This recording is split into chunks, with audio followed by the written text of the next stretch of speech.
ಸೋಲಾರಿಂದ ಒಂದೇನಪ್ಪ major ಅಂತಂದರೆ, ಈಗ current ನೀವು ಯಾವ ಟೈಮಲ್ಲಿ ಪ್ರಿಡಿಕ್ಟ್ ಮಾಡೋದಕ್ಕಾಗಲ್ಲ. ಸೊ 1 ವೀಕ್ ಫುಲ್ಲು ಬೆಳಗ್ಗೆ ಕೊಡ್ತಾರೆ, 1 ವೀಕ್ ಫುಲ್ಲು ನೈಟ್ ಕೊಡ್ತಾರೆ. ಸೊ ಆ ರೀತಿ ಇರುತ್ತೆ. ನೀವು ಸೋಲಾರ್ ಬಳಸೋದ್ರಿಂದ ಏನಾಗುತ್ತೆ, ನಿಮಗೆ ಯಾವ ಟೈಮಿಗೆ ಬೇಕು ಸೊ ಆ ಟೈಮ್ಗೆ ನಿಮಗೆ ಕರೆಂಟ್ ಇರುತ್ತೆ. ಸೊ ಅದಕ್ಕೋಸ್ಕರ ಇವಾಗೆಲ್ಲ ಇವಾಗೆಲ್ಲ ಸೋಲಾರ್ನ ಬಳಸ್ತಾ ಇದ್ದಾರೆ ಎಲ್ಲ ರೈತರುಗಳು. ಇದರಲ್ಲಿ ನಿಮಗೆ ಪ್ರೆಸೆಂಟ್ ಸೋಲಾರ್ ಬಳಕೆ ಇಲ್ಲ. ಸೊ ಇದು ನಿಮ್ಗೆ ಏನಪ್ಪ ಅಂತಂದರೆ ವೆಂಚೂರಿ ಸೆಟಪ್ ಅಂತ ಹೇಳ್ತೀವಿ, ಅಂದರೆ ಫರ್ಟಿಗೇಷನ್ ಯೂನಿಟ್ ಅಂತ ಹೇಳ್ತೀವಿ ನಾವು. ಈಗ ಹೆಂಗೆ ರೈತರು ಅವರು ವೆಂಚೂರಿನ ಸೆಟ್ ಮಾಡಿ ಅದ್ರ ಮೇಲೆ ಅವರು ರಸಗೊಬ್ಬರ ಏನಾದ್ರು ಕೊಡಬೇಕಾದ್ರೆ ಸಪ್ರೇಟಾಗಿ ಪೈಪ್ ಹಾಕಿ ಅದನ್ನು ಕೊಡ್ತಾರೆ. ಸೊ ಇದು ಒಂದು ಚಿಕ್ಕ ಮಟ್ಟದಲ್ಲಿ ಅಂತಂದರೆ ಇದು ಓಕೆ. ದೊಡ್ಡ ಮಟ್ಟದಲ್ಲಿ ಅವ್ರ ಜಾಗ ಇದ್ದಾಗ ಅವಾಗ ಅವರು ಮ್ಯಾನ್ಲಿ ಅದನ್ನ 200 ಲೀಟ್ರು 500 ಲೀಟ್ರ್ ಎಲ್ಲ ಮಿಕ್ಸ್ ಮಾಡೋದಕ್ಕಾಗಲ್ಲ. ಸೊ ಅಂಥ ಟೈಮಲ್ಲಿ ಈ ಒಂದು ಸಿಸ್ಟಮ್ನ ಯೂಸ್ ಮಾಡಬೇಕಾಗತ್ತೆ.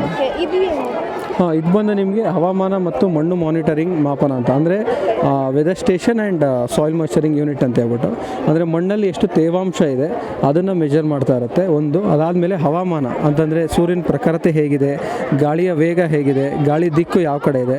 ಈಗ ನೀವು ರೈತರು ಸ್ಪ್ರೇ ಮಾಡಬೇಕಾದ್ರೆ ಗಾಳಿ ದಿಕ್ಕೆ ಯಾವ ಕಡೆ ಇದೆ, ಮತ್ತು ಗಾಳಿಯ ವೇಗ ಎಷ್ಟಿರಬೇಕು, ಸೂರ್ಯನ ಶಾಖ ಎಷ್ಟಿರಬೇಕು, ಮತ್ತು ಮಳೆ ಬರುತ್ತಾ ಬರಲ್ವಾ. ಸೊ ಇದನ್ನೆಲ್ಲ ಪ್ರಿಡಿಕ್ಟ್ ಮಾಡಿ ಸ್ಪ್ರೇ ಮಾಡಬೇಕಾಗತ್ತೆ. ಸೊ ಅದೊಂದು ಆ ಒಂದು ಹೆಲ್ಪಿಂಗು ಇದರಿಂದ ಆಗುತ್ತೆ ನಿಮಗೆ.